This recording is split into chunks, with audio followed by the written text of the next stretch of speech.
The current EOCO bossy.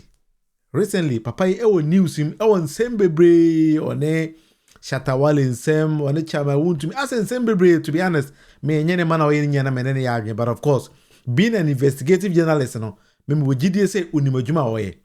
Bas in the Padudo names Papa I investigative journalist, answer Anas Mokora Eba.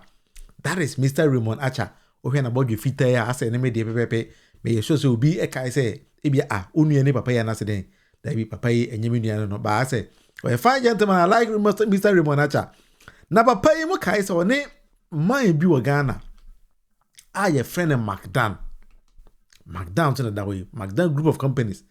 Enya encounter be a Raymond Acha factory be the same trade fair it could be in a guye. Emma na no McDan so enya na dia won so dan bi on so si wa Accra airport wa bi nya tits giri ni die guye. Now, many people didn't know that Mr. Raymond Acha somewhere in 2022 granted some interview be on Radio Gold actually in Seminum. Now, Mr. Raymond Acha mechanism nipa do don't name say President John Dramani Mahama Baya and appointed as EOCO boss. If you this particular video. Raymond Acha has been appointed as the acting executive director of the Economic and Organized Crime Office, EOCO. He takes over from Abdullahi Bashiru Dapila, who previously held the position in an acting capacity. Sources indicate that Mr. Dapila has been reassigned to the National Security Secretariat, where he is expected to serve as a technical advisor.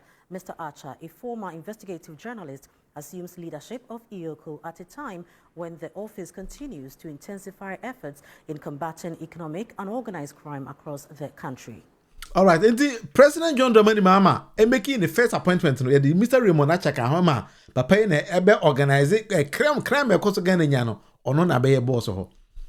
Na nipa dodo na nim Raymond Acha say no ye media person. Actually ti ya Raymond Acha akobie company bi ewo trade fair Emma demolish because enti yankwane ku Mr. Raymond Acha say Mr. Acha na say Ghana ni enimo ba wo doje kakra enti hipotin ena okokoshe yenti answer Mr. Raymond Acha edemaye. Have I been? I've been around actually since 2010. I thought I wanted to retire from journalism and I didn't really know what to do, so I took a little 2 years break. Then I went to Israel where they brought the stone. I went to Israel to study national security, went back to... Oh, you were in Israel to study national security? Yeah, I went back to do intelligence, came back and decided, okay, I wanted to just do something else. And so I left the media, especially the newspaper, for the staff, really. I had some amazing staff. I'm sure you, David Tamaklo, Opare, Larry Dogbe, they were all there. So I left it for them just to focus on some other stuff. So I've been around a lot more quiet. I also have been working internationally on different things. So I've been around. I can see. In fact, that the last time your name came up prominently in the media was what happened at Trade Fair. For a lot of you, for a lot of people, that was the first time they had heard. Oh, okay, so this is what he's really been up to. Yes. So I would, since you've asked, I'll tell you a little story about how I ended up in printing. Okay. And how I ended up at the Trade Fair. Okay. So like I told you, 2010, I was considering career change. I had fun, with journalism. I was best investigative journalist, Ghana, 2003. Yeah. I was West Africa journalist, best co-winner West Africa best journalist. I was Africa best. I was world best. So I at some point I needed a little challenge, and I thought, okay, I wanted to do something. Printing. You will be surprised. Because you were saying you were doing intelligence, security. No, I still do that. So even when I was working as a journalist, I was working for a lot of the international risk companies. So like, I hear their names once in a while. I heard of Safo Mafo, but so I worked for Crowe & Associates for 15 years as a consultant. And so some of my colleagues, I work for risk analysis also in UK for a number of years. I work for the 3G group for a number of years. Until last year, I would say I still work for KPMG Europe. So from time to time I do that. And a lot of it has to do more with intelligence. Okay. So risk analysis, security assessment, okay, stuff like that. So I do that on the side. Okay. But printing. So what happened was in 2010, I was looking for a small place to buy a press to print the newspaper. Okay. And then I asked this young guy from KNUST who did research. So I asked him if he would do a small research, whether it's worth printing our own newspaper or whether it's worth, since that's not our core business, whether we should outsource it. So he brought me a report that was quite exciting. So I gave him money to go back and expand the thing into rather commercial printing and let me see how.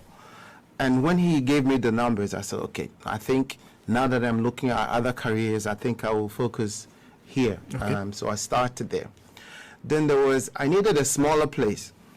This lady took me to trade fair because there was a white lady who was leaving and wanted to rent out the space. Okay.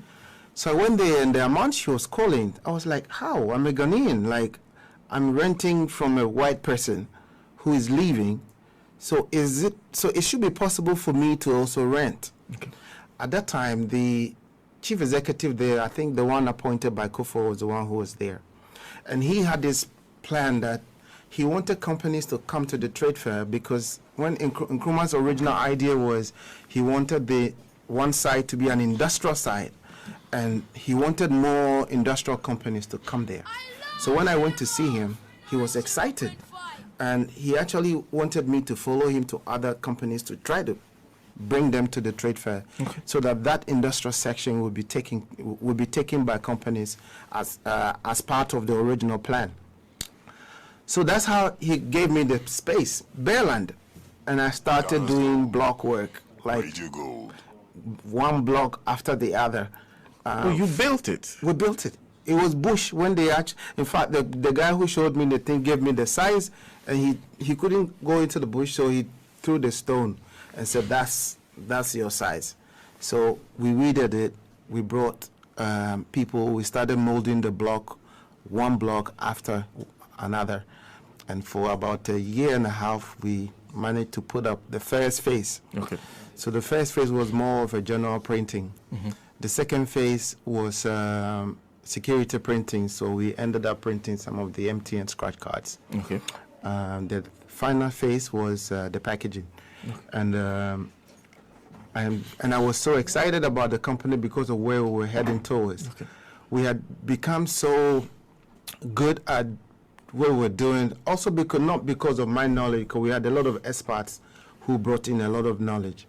So we were printing. You work with a lot of expatriates. Yeah, we had a lot of experts at the factory. So we were working. We were doing things like printing, doing packaging for Johnny Walker. Okay. So black label, red label, those premium boxes. Okay. We were doing them for the first time in Ghana, and we were going to be we had already been contacted by South Africa for Johnny Walker, by Nigeria for Johnny Walker boxes. So it was like after 10 years of experimenting with general printing and security printing, we're gradually gravitating towards full-time packaging. Okay. For the first time in Ghana, we were doing pharmaceutical packaging. 99% of pharmaceutical boxes come from India. So we started manufacturing pharmaceutical boxes for the first time here on a large scale. And so it was exciting, and that was the middle of everything when the factory got demolished. So it was all right. Enti what was it, Mr. Raymond Acha, papa o kabro for kama pa o kabro for minim honorable Imano ko jaje kum question bi maybe say Mr. Raymond Acha me pa cho bro for die Ghana bro for na say Britain dia na say Hindia. But okay, let's move on. Nani padodo na nim say factory na he demolished and he built it from the scratch. Uti ensem no kana ye de ne ko bie kwaye mu pa ye de bo na to say wasasa na no si ha. It's a no one can the trap blocks at the starting those kind of things. No? But aside being a security analyst, as any journalist, no, not only was a big time businessman, he's focused on business. No, na eso. And I believe that due to this, no, he was actually targeted by somebody thinking that Akowe and Stopena or by higher gain. But let's dig deep onto this particular interview. No, you know, you said, beside say, Ufi said, dear Potintina or factory, no, ye bubuguye. If we are the last part and the brewer, it will shock you. The reason why he was actually targeted. Yenti and sama Mr. Ramonacha Edemai. Really, it was a huge lift off for you. You were getting to the point where you were doing things that were not being done in Ghana. You know, the thing about how business, the life of business is, like I said, we started off, we were doing general printing. All right, so we had 3 managers, one for the general printing, one for the security printing, and the other for the packaging. Okay. But I saw the packaging side as the final place where the opportunities were big, where we were beginning to even export packaging to South Africa, to Nigeria. It was going to be, and the Nigeria market is huge. South Africa, Congo, and Cameroon was what we were going to get markets before the factory was demolished. So we had gotten to that point after 10 years of day and night. Like, if you know my friends, they'll tell you, I can work from morning to morning. That's how I used to work. I will go to work morning and come back the next day. So it was just a lot of work, so intense. 10 years, 11 years of toil. Just to see it just go down like that was quite painful. And it went down in less than an hour. It was just something else. There's a bit more of a story, but okay. So you saw, as you wanted a place at Trade Fair. You were negotiating with a white lady for a space that they already have built, but you thought that, oh, why wouldn't I get my own land and build from the ground yourself? Yes. You got the land, built yourself, started the business. The business had just started thriving, and you were on a huge takeoff. All of a sudden, your hard work was paying off. Then one day, what happened? Because you said it happened in an hour, but before that, I'm sure a sequence of events. You know, this story, what I think the real reason for demolishing my factory, this story, I will tell it later, because it's very, very sensitive. And the real reason why I think they demolished the factory, I think it has to do with my international work in the oil sector. Okay. And I think because of the kind of confidentiality contracts that we have, and also because of, for some very, very strategic reason, I think we will tell that story someday. But I can almost bet you 99% that my business was targeted because of some work that I had been contracted to do in the oil sector. Your business was targeted? Yeah. You were contracted to do in the oil I work sector. as a risk advisor. Okay. So I work also as a risk advisor for a few of the oil companies. And I think one of the projects, advisory things that we did might have really led to the demolition of the factory. But we will tell that story. It's a very, very serious story. Very, very serious. But, you know, I'm so used to big stories that I tend to be very calm about it. So because we all know what you did. Now there's tension. You don't want to add to it, but it's really terrible. But I'm wondering when you tell that story, because why is today not the best time to tell it? Not today. Maybe after 2024. Maybe, yeah. Yeah.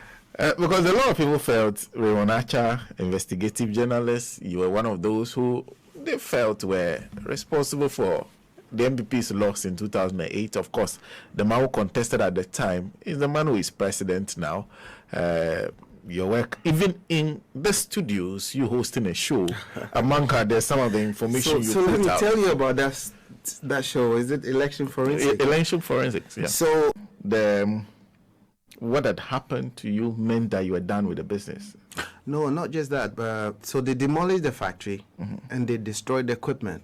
Okay. So then there was no business, and to start that would take you another 10 years, 7 years. It's not. So you lost your equipment. I lost everything.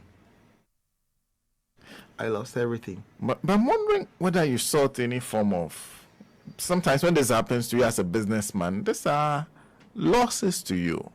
Yeah. Have you taken up the matter legally? No, so you know, when, like I told you, all those harassment that was going on. So I immediately went to court because I just realized where things were going. So as I speak to you, the case is in court. They actually demolished the factory while the case was in court.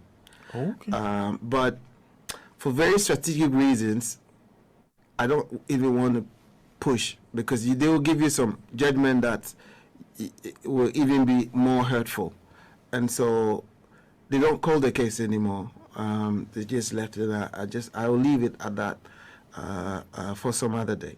I think Is that also a statement of your faith in the Ghana's judiciary? Because I'm wondering, you said they'll give you some judgment that will even be much more heartbreaking. Will just rub salt into your wound? Because, you know, so first of all, we got an injunction to restrain the trade fair from ever demolishing the facility. Yes, I recall.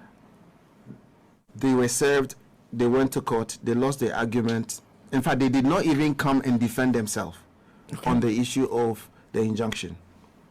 The injunction had been in place for 1 year. After 1 year, they now wanted to go and defend the injunction. That's when everybody was like, forget it. This is going to be thrown out.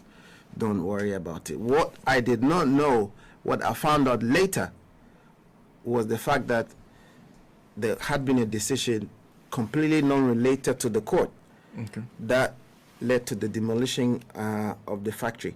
And where the order came from was so far away, was why they had that time difference. You know, they went there 12 o'clock midnight. In fact, interestingly, that day I was with Roland at home when I got the call from the security that some armed police and operatives were there with bulldozers demolishing the factory. So they had gone there around midnight, and from what I found out later, where the order came from, the time difference is what led to them going to the place at that time. They got an order from a court? No. Okay, so this is within the executive. We'll talk about that later. Someday, I'm telling you, it's a very serious thing, but I think compared to how serious it is, sometimes I feel like a lot of people ask me, how are you? Like, I would have died. Like, I have people from the MPP that will tell you, I would have died. If this happened to me, I would have died. But compared to the seriousness against the state of what I was doing, I think it's a smaller price to pay. All right, so he thinks it's a smaller price to pay. Now, Mr. Raymond, I was a Ghana, there be any account so no mammy asem. See the way this particular Chief Justice tenacity. Emma Ghana judiciary no, that Ghana for an engine no. Mr. Raymond so confirmed the fact that he by himself at a point did not have faith and trust in the judiciary. A very serious issue, building a factory from the scratch.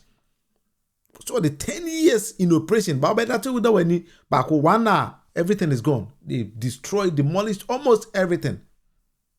It was sad. But as to how you are aware this particular video, what it is up to you. Then Mr. Raymond Acha was pushed because initially he was not ready to tell the reason why he thinks a man factory as he was just trying to play around it. Not knowing he became a risk advisor to some oil firms. Now some of the reports now might have been behind these particular things. Very, very carefully. I told you that I think is related to my work as a risk advisor in the oil sector. Yeah. And as a risk advisor, I face the realities of everything and give advice accordingly. Okay. So, for example, and I'm not saying in this specific case, I'm going to give you a general example. Okay. So let's say that company A is in Ghana. They want to do a project, and the project is with government A. Now, government A has brought person A to be a front for ABCD. I will now be asked, look into person A. Is there any fallout if we associate with him? Who is his connections and network in the government? So I have to like break everything down and explain to them that this company that has been brought is connected to this company and is connected to this politician and is connected to this. So I have to like do all that first investigation and do the analysis and then give them the risk factors. So in this particular project, I thought the risk was too much. And what they were doing there against the state was just way too much for me, even as a Ghanaian. You know, like I'm saying, when I say that, considering the work I was doing and what they did to my business, I would think maybe it's a smaller risk price to pay, considering what was going on in that sector. Because I'm wondering, to build a company that got to printing the highest level when it comes to packaging, security printing, and all those, the cost of those equipment that they put together, the reputation you had been able to build, all of it came crashing down one day in a few hours. You like I told you, even though I work as a consultant, I get paid for it, but I'm a Ghanaian first.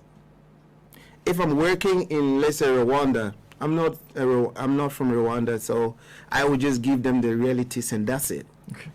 In this case, you just imagine, my company was about $10.5–11 million.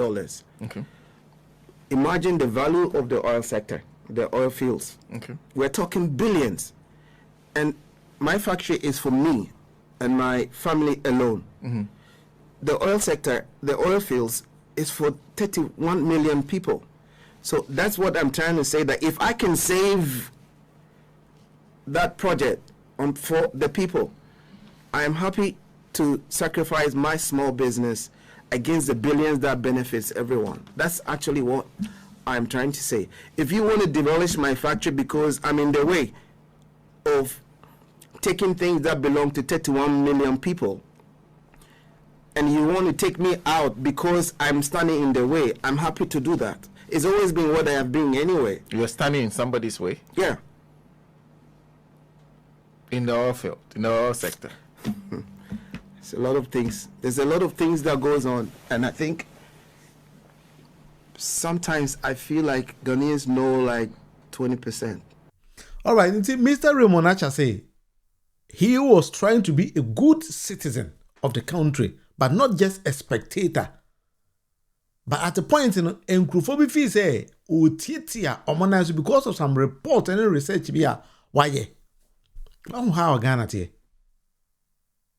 Inti na the Ramonacha be EOCO boss. Onya adwuma mama da Ghana. I think after watching this particular video in this particular interview was aired in June 2022. I have fallen in love with Mr. Ramonacha because being a patriotic citizen of Oye Jumama Ghana and your non selfish interest in he paid the cost by his main company. But I'll leave it to your judgment. Wow, Raymond, however you understand and think about this particular video, no. But you'll leave your comments in the comment section. This is the debate with the Munufie. What believe what Mr. Ramonacha can answer? What do you also think about it? Send out Biano, Fanasa, Midi, any William, Munufie, Amankona.